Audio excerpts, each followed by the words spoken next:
Hi, I'm Margaret Giles from Morningstar. Running out of money is a top concern for many retirees. Joining me to discuss some concrete steps to take to stave off a shortfall is Christine Benz. Christine is Morningstar's Director of Personal Finance and Retirement Planning. Christine, thanks for being here. Margaret, it's great to see you. So you often hear the anecdote that retirees are more afraid of running out of money than they are dying. What do you think contributes to that concern? Well, one thing I would say is that an insurance company is behind that survey, and they really like to talk up this thing that people are worried about running out of money. But truly, people are concerned because they're not sure what the future holds for their portfolio and market returns. They're not sure what inflation might be like during their retirement drawdown period. And also personal considerations come into play as well. So they might be concerned about their own longevity, especially if longevity runs in their family.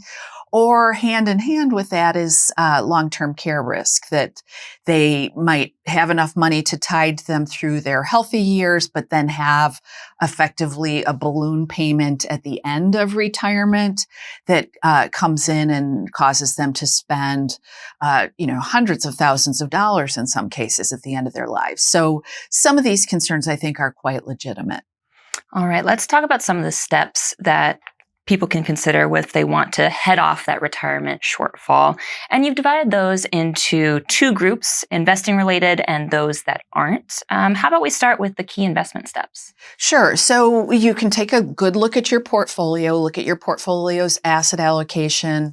One potential risk is if people have a portfolio that is too conservatively positioned for retirement, where they don't have enough growth in that portfolio.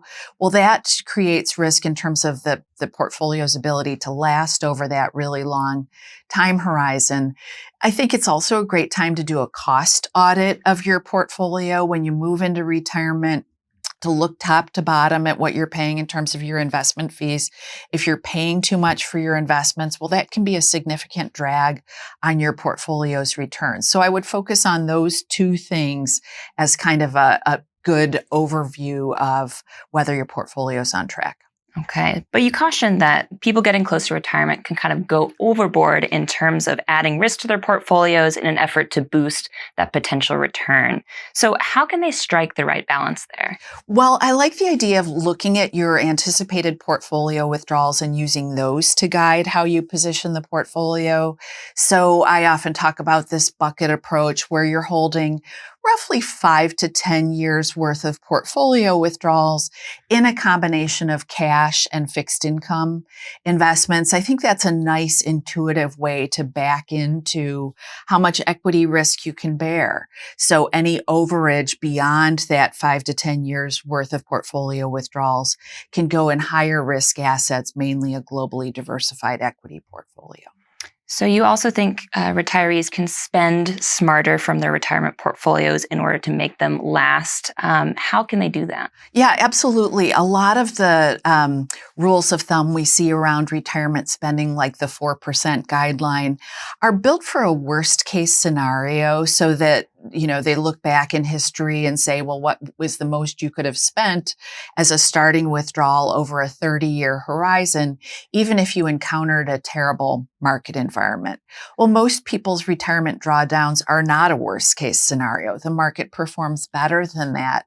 So the key thing you can do is that you can build some kind of a spending system that is flexible, where you're plugging into your portfolio's value. You are potentially having to take less in a market downturn, but the counterpoint to that is that you can also take more when the market performs well. So I think a best practice for people as they're thinking about portfolio spending in retirement is to stay flexible, to stay plugged into how their portfolios are behaving. That makes a lot of sense. So let's move away a little bit from the investment portfolio. You think a key step that they can consider is potentially working longer. What are the pros and cons of that? Yeah, this is one that people don't love to hear. But from a financial standpoint, it's a home run where you can forestall portfolio withdrawals. So you're taking money over a shorter time horizon. You can continue to invest oftentimes. You can continue to enjoy some tax deferred growth on your money. And you may also be able to employ strategies like delaying your Social Security filing, which has its own benefits, but the idea of working longer can help enable that strategy. On the downside, I often like to caution people that when we look at the data, we see a disconnect between when people expect that they will retire and when they actually do retire. And what we see is that people often do hang it up earlier than they thought they would due to situations outside of their control. So maybe there are health issues or spousal health issues. Maybe they are forced out of the job earlier than they thought they would be. So just build in some flexibility beyond that goal of working longer. Right. Now, you've already touched on this a little bit, but let's talk about delaying Social Security as a potential strategy. What's the benefit there, and who are the best candidates for holding off on taking their Social Security? Yeah, definitely a financial benefit for delaying, especially if you think that you have average or above average life expectancy. So you pick up a roughly 8% inflation adjusted increase in your eventual benefit for every year that you delay up until age 70. So that is a really great return on your money. It's also a great strategy for people to consider if they think that their spouse will outlive them and will be reliant on that eventual Social Security benefit. So if you can enlarge that benefit for your spouse, that's definitely a strategy worth pondering as well, because it can help enlarge total lifetime income. All right. So you also think that retirees who are concerned about potentially running out of money might consider some lifestyle changes. So what should they be thinking about there? Right. So take a look at your budget, just as you would take a look at your budget at any point throughout your working career. See if you can tighten things up a little bit. Subscriptions, for example, are low-hanging fruit in a lot of households. Also look at maybe bigger ticket budget items. So, and this is definitely not for everyone, but if you're part of a married couple and you each have your own car, maybe you can get by on one car.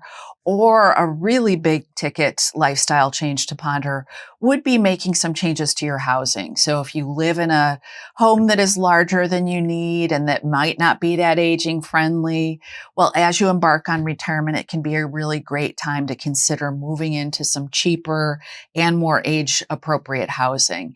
And certainly relocating to a cheaper part of the country might be something to ponder. Again, not something for everyone, but if you live in a very high cost part of the country, there may be an opportunity to move somewhere cheaper, even within your same geographic locale. But if you're not having to commute anymore, for example, you might be willing to ponder some changes along those lines. All right. So your last piece of advice might be a little bit counterintuitive for those who are concerned about running out of money, but that might be paying someone to help. So why can that be so valuable? Well, peace of mind. I think that there are a lot of people who have major anxiety about their portfolio's ability to last. Get a financial advisor in to take a look at your plan, and you can pay that advisor either on an hourly basis or on a per engagement basis. You don't have to be all in with them for many years, but just pay for that one-time piece of professional advice. And that can give you a lot more comfort in the totality of your plan. The advisor may pick up on some blind spots for you, or may be able to make recommendations that wouldn't have occurred to you. So to me, that can be money well spent. Yes, it's an outlay at a time when you might be feeling anxious about your money, but I do think that it can be money well spent. That's really helpful. Well, Christine, thanks for your insight and these concrete steps to consider. Thank you so much, Margaret. I'm Margaret Giles with Morningstar. Thanks for watching.